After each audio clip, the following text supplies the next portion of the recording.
Have you found yourself anxiously waiting for someone you like to respond to your text message? Do you obsessively check your phone and worry about why he isn't responding?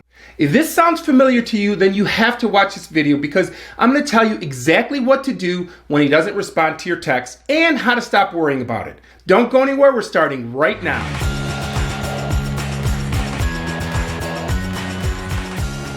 Hi everyone, I'm Dr. Antonio Borrello and I'm a psychologist and a relationship coach. This channel is all about helping you build great relationships so you can grow happy with the people you love. So if you're interested in making your love life the best part of your life, start now by clicking the subscribe button and hit the bell notification so you aren't missing anything. Okay, what to do when the guy you're dating doesn't text you back. When it comes to dating and starting new relationships, texting has become the go-to tool for people to get to know one another. And when texting is going well, it's exciting and flirty and fun, and it makes you feel connected and attracted. On the other hand, texting can also make you anxious when you're not getting a response from the same person that made you excited and happy before. And text can be confusing. Without our nonverbal signals, messages can be misinterpreted or misconstrued and lead to uncertainty and anxiety. I've had people ask me questions like, he normally says good morning with a smiley face. Today, he just said hi. What does that mean? They start analyzing text for some alternative meaning or behind the text. And it happens most frequently in dating situations. See, you probably won't think twice when a good friend doesn't respond to your text for 2 hours or 2 days. But in dating, it's a different story. Both the act of texting and not texting communicates something. And how fast or how slow you respond says something to the other person, especially when there's a change in frequency of texting or the timeliness of responses. It can set off a wave of anxiety. For example, when you first start dating a guy, you might find yourself texting back and forth more frequently than you text your best friend. But then, after some time, you notice that he doesn't text as much or he doesn't respond as quickly, and you find yourself obsessing over what that means. You start questioning, how long should I wait before I respond back? You find yourself wondering, what's he up to? Is he thinking about me? And if he likes you as much as he did before. It's the exhausting cycle where you're constantly looking for that next text message that reassures you that he likes you, that he's into you. And you're waiting for that text that gives you validation. If this is your experience with dating, I know it's not satisfying at all. If anything, it's making you anxious and agitated. So here are some tips to help you take back control and stop worrying about and waiting for that next text message like an addict waiting for their next dose. Number 1, take your ego out of it. First, remove your ego from the equation because that's where a lot of the anxiety comes from. It's cognitive distortion. It's your ego saying things like, oh, they didn't text back because they didn't like me, or something I said or did made him change his feelings about me. But in reality, the reason that he's not texting back probably has nothing to do with you at all. By removing yourself and your actions as a factor in why he's not texting back, you'll cut through your anxiety. So take a step back and correct those cognitive stories that you've created in your mind.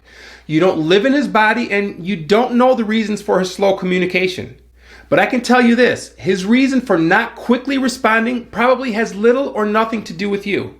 Number 2, get real with yourself about the situation. Why is it that the person you didn't know last week now has so much power over the way you feel? I mean, you just met the person, you hardly know him and he hardly knows you. Yet whether or not he texts you has the power to completely change your mood today. Here's the problem. We have so much anxiety when we're waiting to hear from someone we like because we attach so much hope to the outcome. Suddenly, someone who was a complete stranger last week now has the ability to affect how you feel all day. And from a logical perspective, isn't that ridiculous? It happens when you start thinking of this new person as the one, or when you start daydreaming and romanticizing a relationship that doesn't even exist yet and may never exist. So instead of being able to be present and engaged in this moment, you're stuck in a future where you're assuming so much. You're daydreaming and fantasizing of all the amazing times that you will share. And when you don't hear from him, you begin to imagine all the reasons why and what will happen if he doesn't like you. And when you put too much into this outcome, you become too invested in the future. Look, it's good to plan for your future, but when you're planning with somebody else, it's never so simple. It shifts your thinking from appreciating what you have to thinking about what happens if this person leaves you and if this future is not perfect. So we are not enjoying where we are in the moment. Instead, we are stuck in a future where we worry about the worst outcome. Number 3, turn off your text notifications. Every time your phone beeps with a new notification, it's changing the chemistry inside your brain. Constant interruptions from new emails and text messages trigger high levels of the stress hormone cortisol, which can have damaging effects on how we feel. And keeping your phone alerts on puts the human brain on almost constant high alert as it waits for the next alert. And when you hear that ding, your body releases a surge of cortisol, which triggers an increase in heart rate. It tightens your muscles and causes palms to become clammy. And this tense state can last until you're able to check the alert. Then, when we gratify our urge to check the alert, it acts like a reward for our brain and encourages repetition of this behavior. This pattern of tension and relief can influence the brain like an addiction. So, the key is to reduce the level of arousal that these notifications can elicit. This will reduce the amount of cortisol released by the brain, which in turn reduces the level of anxiety and stress, especially when you hear a notification but you can't check it. So, as a general rule, turn off the audio notifications on your phone. Trust me, if your phone is always around you, you will be looking at it frequently enough to notice that someone has sent you a text. Number 4, give your phone a timeout. Okay, now that you have your notifications turned off, put the phone down, maybe in another room, and continue about your day without your phone attached to your hip. And don't check it for a while. Do this in intervals. Perhaps you check your phone every hour or every 90 minutes. This allows you to take back control and attend to messages on your time. And because your alerts are off, you don't have that worry in the back of your mind reminding you that he hasn't texted you. You simply won't know if he sent you a message or not. And this will allow you to tuck those thoughts away until you are ready to check your phone. By the way, are you a person who anxiously waits for people to respond to your messages? Leave a comment below and let us know the strategies that you've used to stop yourself from thinking about it too much. Number 5, do something engaging, productive, or rewarding for you. Take action to engage in something specific that will take your mind off of worrying about him texting you. And do this without your phone. Many times people try to engage in another activity to distract themselves, but they bring their phone along, and guess what happens? They are unable to be present or enjoy the moment because their brain constantly goes back to obsessing over why he hasn't reached out. Instead, set an amount of time, maybe 1 hour, maybe 3 hours. Leave your phone behind and do something that will make you feel great. Something that will make you be present in the moment.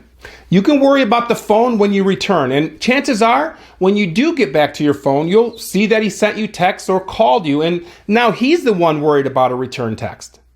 But wait, I know, here come all the objections as to why you can't do that. What if work calls? What if there's an emergency? What if your BFF calls? Well, if you're that worried about it, get in touch with them and let them know that you'll be away from your phone for a period of time. The other objection? If I don't respond to him right away, he will think that I don't like him or he will get upset. Actually, he should feel exactly like you've just felt. He'll be wondering about why it's taken you 45 minutes or an hour to respond and maybe worried that you're losing interest. And what does that do? Well, if he likes you, it will provoke his attention the same way your attention was provoked when you worried about him, and that can be a great thing. All of this is a big problem that modern technology has brought into our lives. The expectation that we have our phone attached to our hip and we always have to respond within minutes is crazy. How can you be present with whatever else you're doing if you're constantly being interrupted and tending to people who could be anywhere else in the world? Things shouldn't be that way. We need to be mindful and present in the moment and attend to those around us, not constantly engaging with our phones while we ignore those around us. Put it away and give yourself a break. And don't worry about missing his text. If you've waited a long time, so can he. Trust me, he will be more into you as a result. Number 6, overcome your fear of being rejected. Overcome your fear of the relationship ending. Essentially, it all boils down to this. If he doesn't respond, you're worried that he might not like you as much, that he might not be thinking about you as much, that you aren't that important to him. And that drives you crazy. You're attaching so much of your value to whether or not a person is into you or not. And if he isn't into you, then that must mean that there's something wrong with you. And that simply isn't true at all. This is faulty thinking. The truth is, unless you've done something really off-putting, such as liking every one of his Instagram photos over the past 3 years, or if you told him that you loved him on your first date, the fact that he isn't so into you is more about him than it is about you. And again, what if he doesn't want to be in a relationship with you? What's going to happen? What's going to happen if you get rejected? Is the world coming to an end? Are you going to die? No, it's simply that the friendship is over and you are no longer dating. Remember, it feels so difficult because you've put so much false hope into something that might not even be possible. Look, rejection is a disappointment. It's a feeling and it hurts. And you'll probably miss that person too. You'll miss the things that you did together. Okay, that's true, but you must adopt the belief that if it's meant to happen, it will. If you're not compatible, it's not going to work out in the long run anyway. Rejection doesn't mean that there's something wrong with you ever. It only means that whatever we are asking for is not meant to happen at this time. It does not mean that we stop living or bury ourselves in a hole. Again, your value as a person has nothing to do with whether or not this person likes you or not. And don't ruminate about why or what he was thinking or is thinking. You cannot mind read and you've not lived in his skin. What you're imagining could be completely untrue. If a relationship is meant to be, if he's the person for you, if you're really that compatible, then things are going to work out.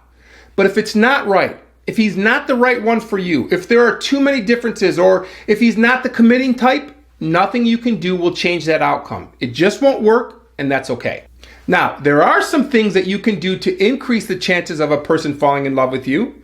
If you're interested in that, click here and watch this video. Or if you're interested in the one change that makes you instantly more attractive, click here to watch this video. I'll see you in the next one.